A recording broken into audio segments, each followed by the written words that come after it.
এই কথাটি আমাদের শোনা কথা যে বৃন্দাবনে গেলে সেখান থেকে কোনো জিনিস বাড়িতে নিয়ে আসতে নেই।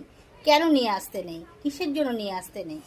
দেখো, সেই কথাই তোমাদের কাছে বলবো। আমি সাধুগুরু বৈষ্ণবের কাছ থেকে যে কথাটা শুনেছি সেই কথাটাই কিন্তু তোমাদের কাছে বলছি।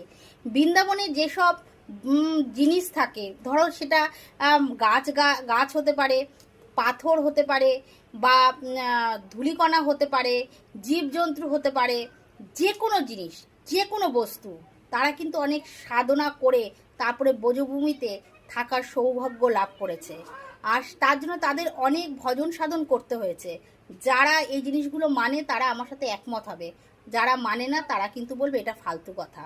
এক একটা গাছ, এক একটা ঋষি, তারা তপস্যা করে সেই ব্রজভূমিতে থাকার সৌভাগ্য লাভ করেছে। একটা গাছ আমরা সামান্য চোখে দেখতে পাই যে ব্রজভূমি একটি গাছ, কিন্তু সে কিন্তু গাছ না, কিন্তু এক একজন সাধক। তেমনি পাহাড় পর্বত নুড়ি কাকড় যা কিছু আছে, ধূলিকণা, সবই হলো গিয়ে এক একজন সাধক সেখানে রয়েছে। তাই জন্য সেখান থেকে তাকে নিয়ে আমাদের এই যে জাগতিক জগৎ, আমরা যে পরিবেশে থাকি সেই পরিবেশে আনা উচিত না।